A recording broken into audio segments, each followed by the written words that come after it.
One, two, three. Hey guys, welcome back to another Affliction of the Heart chapter. I'm happy how the last chapter ended. If you can't hear it in my voice, I'm so happy how it ended. Anyways, familial resolutions. That is today's chapter. I wonder how they're gonna take this. Anyways, let's begin.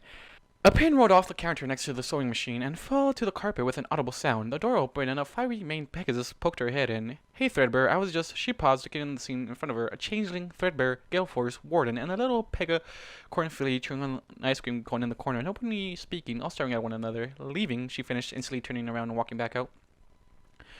Warden covered his face with his hooves, shaking his head slowly. Kuno, I love you, but really? You think I'm going to lie to them? Kuno asked bluntly, perking an ear in his direction.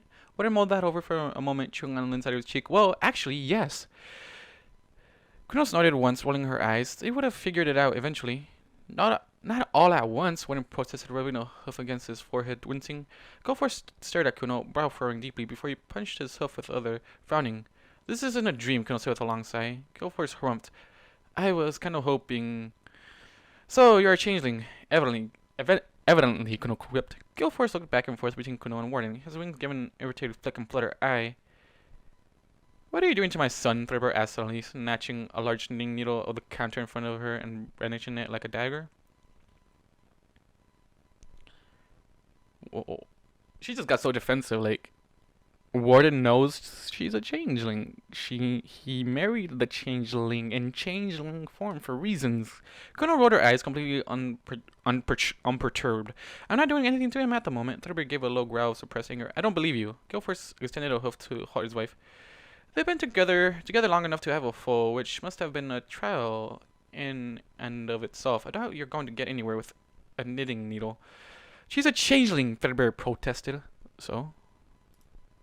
So, like, what's your problem? What's your problem, huh? Huh? What's the problem of her being a changeling? I noticed, Gilforth said dryly, plucking the needle out of her grasp. Remember how you're more emotional than I am? Let calmer heads prevail. No doubt she'd kill us if you attacked her. Maybe, Kuno said with a bright smile, not helping Warden chimed in. Look, we're not going to get anywhere like this, Gilforth said, rubbing a hoof against his temple. He then pointed at Warden. You, with me, we're leaving. What? Threadbare spluttered. You and Kuno are going to sit here and talk about mere stuff, Gilforth said with an idle wave of hoof. Just talk about pink lace and double-layered drapes, and you two will get along. You understand that you're leaving your wife with a changeling, Kuno pointed out with a slow raising eyebrow. The thought had crossed my mind, Gilforth said with a faint shudder, but I sure as Tartarus aren't staying in the same room as you. And you want me to? Threadbare exclaimed, flailing a hoof at her husband.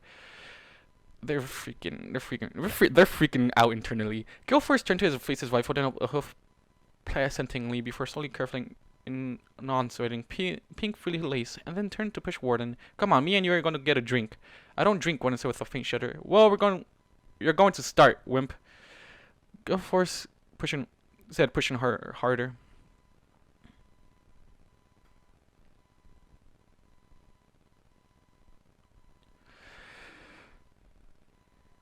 What? I don't drink, Warden said with a faint shudder. Well, you're going to start, wimp. Gilforth said, pushing harder. Stop calling him a wimp, you piece of shit, father. Get the fuck out of here.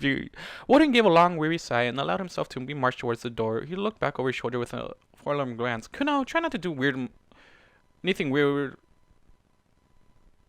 Okay, what?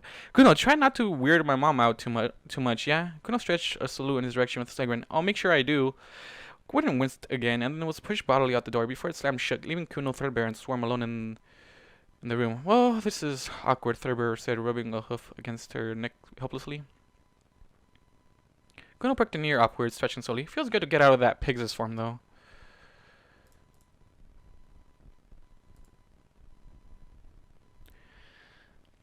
Threadbare grimaced slightly, one of her hooves twitching towards another knitting needle. Stop trying to freaking threaten her. You don't really like pink frilly lace, Kuno asked bluntly. Threadbare paused at that, giving a slightly strained smile. No. But Gilforth was spending too much time at home mopping, so I covered the place in them because I know he hates them. Kuno gave a soft giggle at that, shaking her head. I've got Warden so whipped I just threatened to put the collar on him if he doesn't behave. Wait, what? And Kuno gave a soft giggle at that, shaking her head. I've got Warden so whipped that I just threatened to put the collar on him if he doesn't behave. You're talking about my son, Thurber scowled, and Kuno asked with a slight shrug of her shoulder. Every pony is some pony's son. Why should your feelings be any more or less than some other mother's? Thurber frowned at that, ears playing back. I don't know. Admitting it is the first step, Kuno said with a faint giggle. Thurber rubbed her neck with a hoof, casting her gaze left and then right, as though looking for an escape. So, how much of what you said, how much of that was true? All of it, Kuno said with a slight shrug. All of it? Thurber asked weakly. What bit what bit did you have issue with? Kuno asked simply, sitting down on her rump and stretching slowly. Storm wandered over to Kuno, curling up between her forelegs and yawning, licking her hooves clean of cone crumbs, and then laying her head on her hooves, closing her eyes. Pretty much just the bit where you... Yeah, all of it, Thurber said, rubbing a hoof through her mane helplessly. Kuno gave a long sigh, chewing on her bottom lip. Well, I was blown out of Cantalop by... Wait, what? Well, I was blown out of Cantalop by that thing Princess Cadence did. That kind of hurt. I woke up in the field somewhere with Warden standing over me.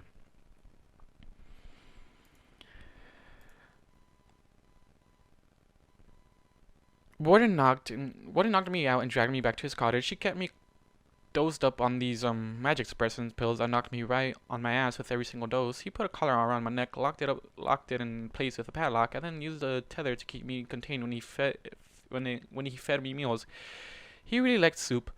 Thurber gave a faint groan at that. That was all he ate at home. He could grow 1,000 plants, but he couldn't even boil water properly. Kuno gave a rally smile at that. I've since taught him how to cook ramen noodles and make stir fries. Impressive, Thurber said, nodding. Well, either way, after all of that, he was still a complete idiot, Kuno said with a wave of a hoof. Let me break his alarm clock, and I stole one of the springs from inside it, bent it all out, made some lockpicks out of them, and then used them to unlock my collar and get the upper hoof over him. With a spring out of a clock, Thurber asked incredulously. You'd be surprised what can be used. I was thinking I'd have to try and splinter a piece of my kite into use. Kuno shuddered faintly, wings giving an irritated buzz. That's something I wanted to do. So you didn't murder him? Thurber asked carefully. I considered it for a little while. Kuno admitted, nodding once and then shrugging. But something about him intrigued me. He liked me, not a whole lot, but a little. Enough for me to get my hearing back. Your hearing was gone? Thurber asked blankly. Alright, Kuno said, face swiffing. I was pretty injured from the magic blast that thing Cadence in shining armor did. I was completely deaf for a few days, but anyway, after I got him down, I used some of my magic on him to make him... Wait, what? I used some of my magic on him to make him spill all his secrets to me. You can do that? Thurber asked weakly. Kuno nodded simply. Very useful, really. And while I was making him tell me everything, I hit him with a very special love spell my true queen taught me before she died. True queen? Thurber asked, rubbing her temple with a hoof.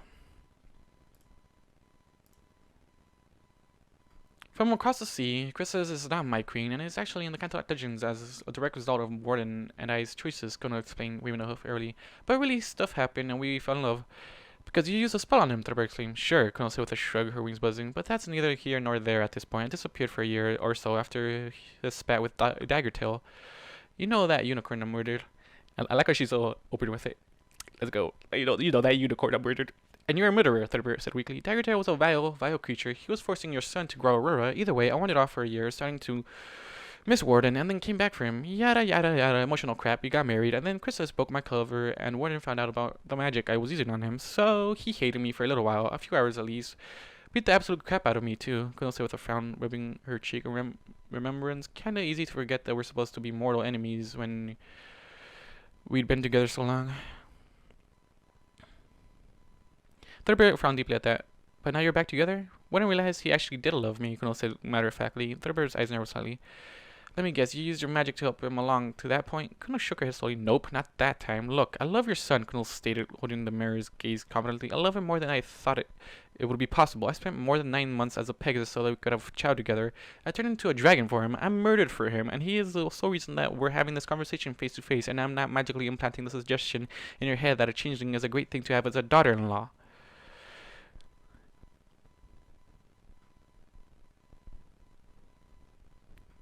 Thurber frowned at that, her ears playing back. This is hardly reassuring. I wonder how the father and son conversation is going about this. This is like daughter-in-law and the mother, but I want to know how the father and son conversation is going to go. Kuno gave a shrug of her shoulders. Well, look at this. Look at it. Look at this. Look at it this way. I'm a changeling. I have 5 years of love energy just stored up inside of me like a bomb waiting to go off. Except probably a lot safer, probably. And I'm in love with your son, and he loves me, and we're married. You can accept it, or you can fight it. Either way, I'm going to win. True. Thunderbird pursed her lips, going quiet as she idly began to rifle through the various squares of materials she had on her hoof. So, what are Storm's measurements? I need them if I'm to make her a good uniform for dress. Wait, what? So, what are Storm's measurements? I'll need them if I'm to make her a good uniform for dress occasions. So I'm guessing. Yep, I'm guessing that she accepted it. You can't really fight her because, you know, they both love each other, so you can't say shit.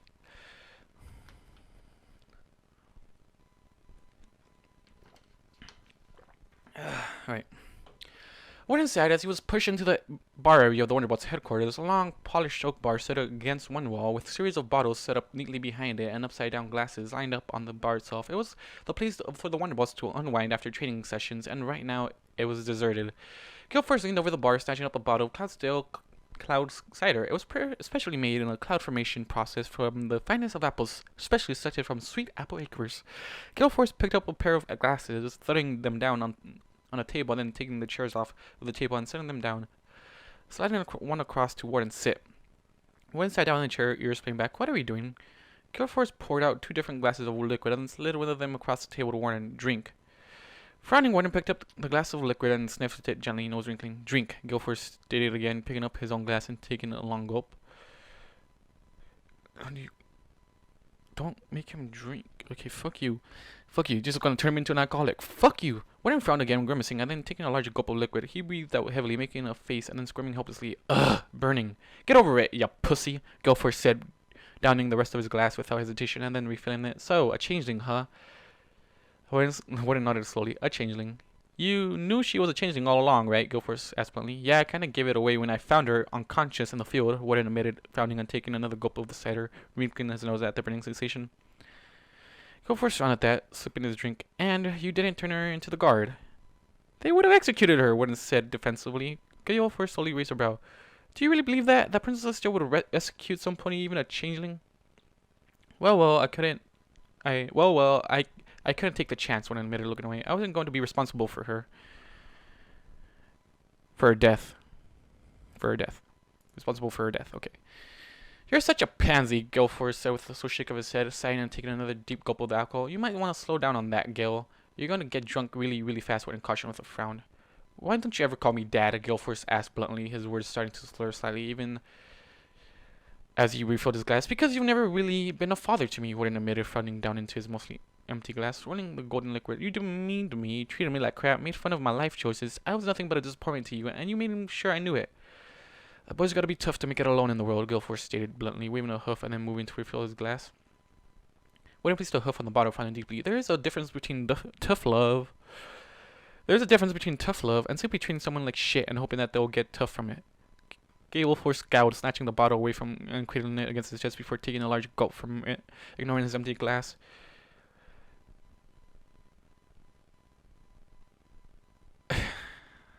You're the stallion you are today because of what I did. Warden narrowed his eyes slowly. I am the stallion I am today because I decided to leave the damn house and get away from you before I was really ready to leave. You forced me to move to Ponyville and forced me to quit fight school to go and grow my pansy little plants. So yeah, what I am now is on you. Wait, what? Gilforce stared at Warden at that, taking another long gulp of the cider, completely nonplussed. I guess it is my fault how you turned out, huh? Frowning, Warden looked to Chonan's own lip. You couldn't have known that forcing me out of the house would end up with me growing things. Gilforce's eyes narrowed, and he scowled. It was abundantly clear that you weren't a strong flyer, and when you showed me more interest in vines than with flying, it became pretty obvious that your wings were just for decoration. So yeah, I forced you out of the house. It made it completely unbearable for you to live. I made it completely unbearable for you to live with us, so that you'd piss off and go live with Earth ponies. Where I'd be happy you were gone. Warden frowned deeply at that, scratching at the edge of the table with a hoof. You weren't happy I left, were you? Okay, if this is gonna get some emotional bullshit. I figured you'd either get good at flying or leave. You left, Guilford said with a shrug. That was your choice, not mine. Well, thanks for being so supportive, Warden said sarcastically. Do you love her? Guilford slurred suddenly. Of course I love her, Warden snapped. I wouldn't be married to her if I didn't. She isn't forcing you, using you, Guilford pressed. Warden rolled his eyes. Yes, she wears the collar because she's the dominant one in our relationship. That's kind of weird, Guilford said solemnly. And you are now drunk, Warden said bluntly. I should hope so, Guilford admitted, swishing the bottle around. It sounded half empty. I'll be damned if I'm going to discuss your family sober. We're not really discussing anything, Gil, Warden said coldly. You're just questioning my choices again. Is that a bad thing? Guilford asked flatly. If nobody ever questions your actions, then you'll make all the wrong decisions. Oh, like not helping me get the herb that would have saved Swarm? Warden asked, suddenly rising to the surface, his eyes narrowing. Who questioned you on that? That was a mistake, Guilford said solemnly. I'll admit it freely. I should have helped you. I should have gone along and tried to get it myself when you failed. Warden glowered at his father for so long, slowly shaking his head. Are you that stubborn? Mom told me that you went after the herb and that you got injured in the process and lost your entire career because of it. It is so hard to just say it. Oh, hey son, I gave up my career for you. Want to be friends? Is that so difficult? Don't you ever care if your own son likes you? Guilford stared up at him for several long moments, before pursing his lips and wrinkling his nose.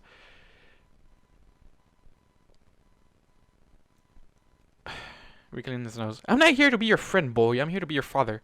It doesn't bother you in the least that I hate you, Warden asked flatly, holding his father's gaze intently. Damn. A soft laugh left the older Pegasus. You know, sometimes it does a little bit. Guilford submitted, taking another long drink of the bottle of cider and swaying slightly. And sometimes I wonder how things would have turned out if I was one of those touchy-feely fathers who never questions their children's actions, who always supports them no matter what. He frowned at that, grimacing slightly, and then shaking his head as though he had a sour taste in his mouth. He looked Warden up and down, and then gave a soft snort. But then I look at you, and how far you've come, and I'm fine with it. He waved a hoof at Ellie. Now get out of my face. You're messing with my high. Warden scowled at that, sidestepping around the table, and then giving his father a long stare. I don't believe for a moment that you did this for me. Believe what you want, Guilford said, waving his hoof dismissively. Go grow your plants and raise your daughter. You've already said all you need to say to me. Frowning, Warden made his way to the door, pushing it open, and then peering back towards the drunk Pegasus, cheering on the inside of his cheek before sketching a fake sarcastic salute in Guilford's direction. It's been really nice seeing you, Dad. Guilford perked an ear back as he heard the door close, and he nodded solemnly to himself, quietly taking another swig from the cider bottle. Oh shit.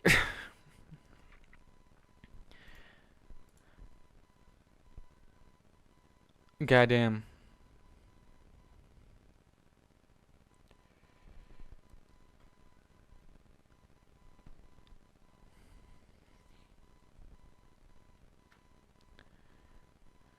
All right.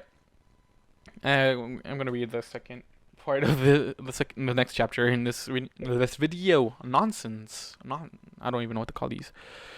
Get out of here, Fry's ad. Why is there ads on this now? It's bothering me.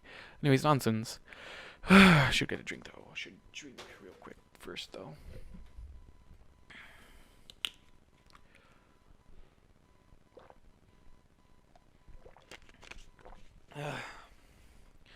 Kuno and Threadbare looked up as Warden entered the room, both of them leaning over the sewing machine. Swarm was sleeping in the corner, curled up on a pile of Wonderbolt uniforms.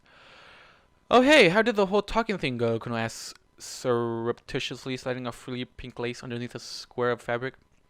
He's trying to drink himself into a coma at the bar, and we made absolutely no progress at all, Warden said with a slight shrug. Not that I expected anything to come of it, honestly. Kuno frowned slightly at that, her ears playing back. Well, that's not a good outcome. Threadbare gave a slight shrug. Well, your fathers are rather stubborn. I see you two haven't murdered each other yet, Warden observed, sitting down at one of the counters and alley, tugging a torn Wonderbolt flight suit towards him, expecting to tear. I resisted the urge, Threadbare said deadpan. Warden gave a snort of suppressed laughter. What? Threadbare asked, brow furrowing. Warden pricked an ear upwards, motioning with his nose towards Kuno. She says the exact same thing. Kuno frowned at that, lips pursing. I do it more adorably. Warden gave a reasonable nod. I'll concede at that point. So, when are we leaving? Tomorrow, Threadbare and Kuno said together. Warden gave a slightly strange smile, but there's nowhere for us to sleep. We've already worked it all out, so you don't even bother trying to weasel out of it, Kuno said flatly, eyes staring at him. Warden gave a faint whine, but I wanted to go home and make dinner and sleep and stuff. Do I need to put the collar on you? Kuno asked threateningly. Warden said heavily. Usually it takes hours of begging for that to happen. Threadbare paled, clearing her throat loudly and flicking the sewing machine back on. Not listening. Yes, that's good. A faint laugh left Warden, and he shook his head, sliding over to his wife and peering over his shoulder. What you doing? Making a pretty little dress for Storm. I was a seamstress. Wait, what? What you doing? Making a pretty little dress for Storm. I was a seamstress for a while, Kuno said with a nod. Warden pondered on that for a long moment. How many ponies haven't you been? Never been the princess before, Kuno said thoughtfully, rubbing a hoof against her chin. Well, except for that one night when Kuno trod off, stealing a glance at Threadbare. The unicorn's ear had pinkened, and she was focusing on the dress intensely. When leaned past the changeling, we didn't. Mom, she's just joking. She did become Princess Luna to scare off some thugs at one time, though. That was pretty awesome. So you can really just be any pony you want? Threadbare asked, looking up from the suit. Kuno nodded slowly. You even turned into a dragon once, but that almost killed me. Will Swarm? Threadbare asked cautiously, peering at the sleeping filly. Kuno and Warden both shrugged helplessly. Nobody knows, Kuno emitted, her wink giving an anxious buzz. She can't even use magic yet, and there's never been a changeling and pony hybrid, so it's anyone's guess. Threadbare frowned at that, giving a slow nod. Well, you'll both be ready for it, no matter what happens, right? Sure, Warden said with a slightly strange smile. I hope I can't use magic, so it'll fall squarely to Kuno to teach her all that stuff. Sure, Warden said with a strange smile. I hope I can't use magic so it'll fall squarely to Kuno to teach her that stuff. And speaking of teaching things, I might have to talk to your. Wait, what?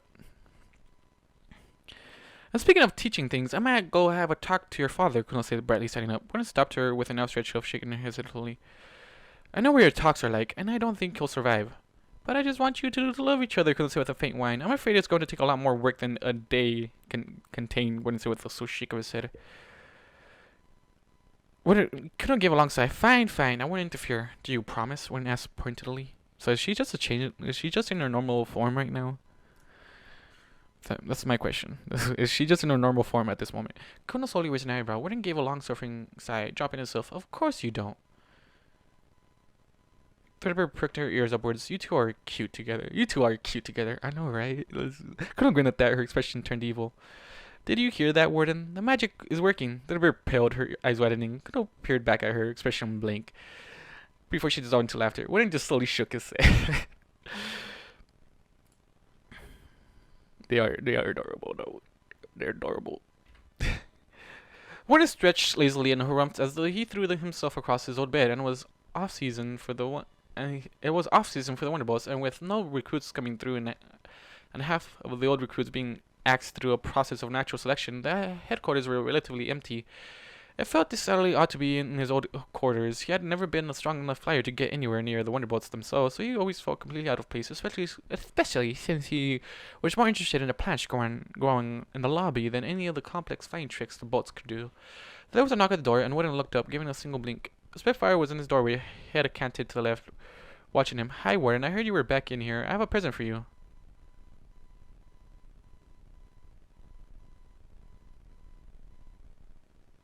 Why do I feel like this is Kuno? Warden shook his head slowly, slipping to his hips, and then slipping over to the door, leaning in to kiss her nose gently. Silly.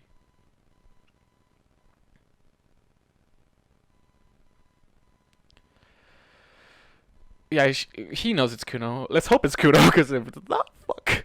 Silly. Right here in the headquarters. Such a naughty Pegasus. Warden shook his head slowly, slipping to his hips, and then slipping over to the door, leaning in to kiss her nose gently. Silly, right here in the headquarters. Such a naughty Pegasus. He slipped a hoof around her neck, pulling her into the room and closing the door after them. You know you don't have to do this for me, right? The Pegasus gave a slightly awkward smile at that, seemingly off balance. Well, you know, I just thought it would be nice and all. Look at you acting all shy. You can drop the act, Warden said with a gentle shake of his head, nudging his nose against her own and then kissing her again. We're alone. Storm is with my mother. The Pegasus gave a strange smile at that. Yeah, I suppose that she is. Well, this is interesting, Kuno said, peeking around the edge of the doorway. I knew it! I knew it! I knew some bullshit. Warden looked up slowly and then blinked even more slowly. What? He looked back at Spitfire, then at Kuno, then back again, his eyes slowly widening. He flailed his forehead, bouncing back off the bed. Oh, wow, this is totally not what it looks like. And oh, my Celestia, did I just... No, he shook his head, vigorously burying his face in his hooves. Kuno slipped in the door, closing it neatly behind her, sitting down and peering back and forth between the two Pegasi. Please continue. What the fuck? I'm so confused. I'm so confused. Did Warden just get Spitfire, the real Spitfire? Fuck. Spitfire blinked, even more confused now, looking from Warden to the changeling, nonplussed at the appearance of the nun-pony. So, I found those old goggles you lost by Velocity. Signed by the Velocity, she said, awkwardly holding out the goggles. Warden didn't even look up, his face burning with intense warmth, voice muffled as he responded, Yeah, thanks, Spitfire. Please just forget about anything I did or said anything of the sort. It was totally an accident. Spitfire looked from Warden and then to Kuno, her brow furrowing. So, you have her pretend to be me? She asked, suddenly putting two and two together. Warden squeezed his muzzle with his love, shaking his head intently. No, never. I wouldn't dream of doing that. We totally have, Kuno said, simple, mischievous smile on her face. Warden flailed a hoof towards his wife. No, we haven't. Okay, Spitfire likes this though. Spitfire looked back and forth between them, biting her bottom lip. That's actually kind of hot. Warden stopped mid-hoof flail, his eyes widening, blinking once, and then slowly turning to stare at the Wonderball captain. What? Kuno gave a soft giggle, pressing a hoof against her mouth to stifle the sound. So you can totally be me? Spitfire asked, stepping down off the bed, her eyes narrowing intently. No, Warden shook his head, firmly pursing her lips. She cannot, has not, and will not. I totally can, Kuno said with another suppressed giggle, obviously enjoying the scene a little too much. And you, Spitfire asked. We totally have, Kuno said, nodding slowly and licking her fangs.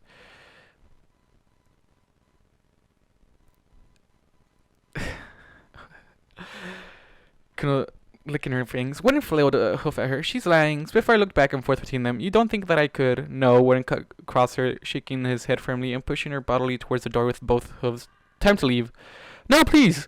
Spitfire said, trying to reach past him towards the changeling. Warden tugged the door open, pushing her out.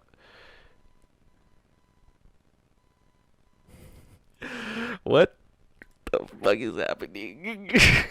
No, please, Spitfire said, trying to reach past him towards the changeling. Warden tugged the door open, pushing her out. No! Spitfire gave a soft whine, reaching out a hoof placidly. Well, can I, what? No, Warden said, slamming the door in her face. His chest heaved as he turned around and sat against the door, burying his face in his hooves, slowly shaking his head.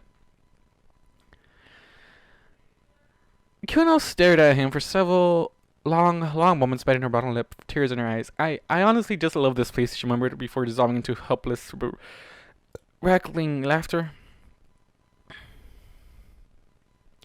That just seriously did not happen, Warden said, blankly staring at the wall. She said, I'm not lucky. I'm lucky I'm not being carted off to jail. Kuno was still giggling, rolling about on the floor. That so just happened, and you are never going to live it down. She wanted to watch, Warden said aghast, burying his face in his hooves and then tugging at his ears with them, and then turning an accusing glare to Kuno. You planned this. You made this happen, didn't you? I honestly did not, Kuno said, jumping up to her hooves and placing a hoof over her heart sincerely. This was just one of those super awesome random moments that always happens to you. Well, I'm glad you're so amused that at my utter mortification, Warden said, rubbing his hooves across his cheeks rigorously. I may never return to my normal shade of white. Kuno dissolved into giggling, flirting her hooves helplessly. Who knew the captain of the Wonderballs was such a freak? No one will ever know of this, Warden hissed, pointing a hoof at her threateningly, or I'm tying you back up in the kitchen. Kuno gave him a long stare, slowly shaking her head and rolling her eyes. At some point, you will realize that your punishments are less of a deterrent than you think. That's just because you're a freak, Warden accused, stepping closer to her and drawing her into a firm kiss, and then suddenly shuddered faintly. Oh, sweet Celestia, I kissed Spitfire, and I'm not in jail. Exciting, isn't it? Why would you be in jail for kissing Spitfire? Like, what is that thing? Why is that bothering you? Exciting, isn't it? Kuno said with a giggle, licking his nose once. You should have felt it from my end.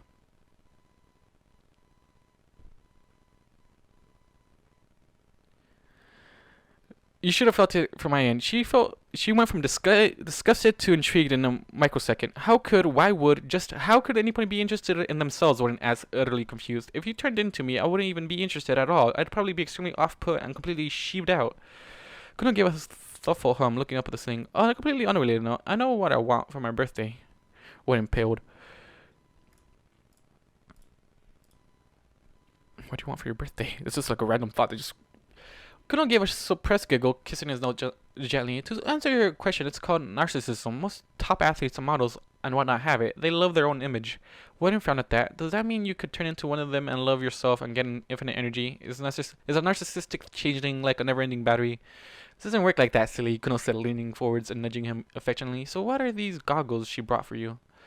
Warden reached over, scooping them up and blowing on them, clearing a film of dust. Goggles that Velocity gave me. She was the old Wonderbolt captain back in the day, but before Spitfire took over. You had a crush on her? Kuno asked simply. Warden pondered on that, and then gave a half nod. Possibly. I was pretty young. She was a very, very impressive Pegasus. And you lost her goggles? Kuno asked, tugging them out of his grasp and peering at them closely. Warden gave a faint laugh and shook his head ruefully. What can I say? I snuck down to the forest to look at some vines, and I lost my goggles somewhere between here and there. How the fuck are they up here? Kuno stared at him for a long moment, pursing lips. Did I ever tell you that you have an exceptionally boring childhood? Warden shrugged. Why don't you ask me again when I actually grow up? Kuno glowered at him, biting his nose playfully. You are never growing up while you're with me. You were going to say that. You were going to say that. Wait, what? You were going to say that you only have sex with children, but realized how bad that sounds and stopped, didn't you? When accused. Kuno blinked rapidly and then gave a soft giggle. You know me so well, it's scary. Not enough to know when it's not you walking into my room, spouting off double entendres. Warden admitted, shaking his head and nudging her firmly. Kuno giggled and licked his forehead lovingly. I'm still going to use that against you in the future. Warden smiled, wrapping his arms around her. I figured. Man. Why would you? Okay, see, like, I'm guessing, yeah, Warden put Spitfire on a high pedestal. That's why.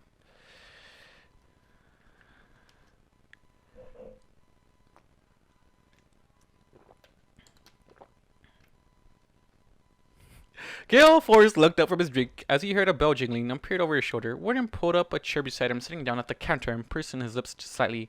Gale Forrest squinted slightly, observing the collar on his neck. Warden, what are you wearing a collar? What are you wearing a collar? Warden gave an eager smile and shrugged. I have to wear it, until I reconcile with you. Kuno's orders. That little changeling. That's kind of weird that you let her walk all over you, Gale Forrest said, turning back to the front. I love it, Warden said simply, taking the bottle from Gale Forrest and pouring some of it into the glass, downing it easily and slamming the glass out of the counter. I already know it's Kuno being being Warden right now. It's fucking hilarious. The guy's down on the counter because, one doesn't drink. So, what do you drink? Gale Forrest asked, brows furrowing. Since I'm trying to connect with you, Warden said bluntly, staring into his father's eyes. Why are you so determined that we should be friends? Gale Forrest asked bluntly. Well, Dad, it might be because you're, my father. I wouldn't be here without you. That's pretty special, don't you think? Warden asked bluntly, staring up at him, lips pursing. I mean, family is important, more important than just some silly little arguments we ever had, right?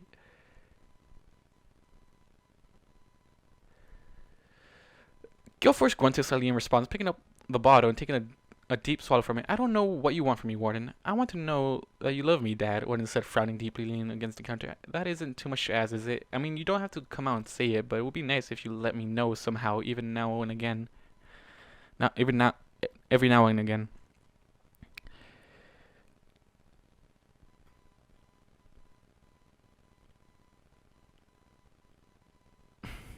Frowning deeply, Gale Forrest stared at Warden. What has gotten into you? Kuno, Warden admitted with a shrug. What can I say? I'm whipped. Sooner I can reconcile with you, the sooner I can get in the piece of that sexy changeling. Gale Forrest stared, slowly shaking, and said, Okay, fine. I'll make an effort. I make no promises. Not that it'll matter, concerning I'm only doing it because you asked me to. Wait. Now I'm so confused. Now I'm confused. I don't know if this is Warden Kuno or actually Warden. I promise, Dad, I'll barely even notice, Warden said with a smile and a nod, sketching a salute at the Pegasus before turning and heading back out of the bar, collar jingling happily. I'm pretty sure it's Kuno, just saying, Warden turns her into color. That normally happens during private time.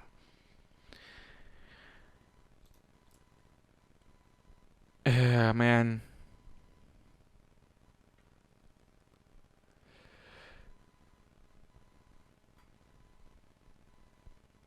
Anyways, guys, thank you all for watching this. I don't know how to process this chapter. Anyways, guys, thank you all for watching and listening to it like you guys do. And this has been chapter 12 and 11. And I'll see you guys in the next chapter, which is the finale of this volume. We got 2 more volumes to go, and probably 30 or so more chapters. Anyways, guys, thank you all for watching and listening to it like you guys do. And I'll see you guys in the next video. Goodbye. 100,000 stories have filled my head.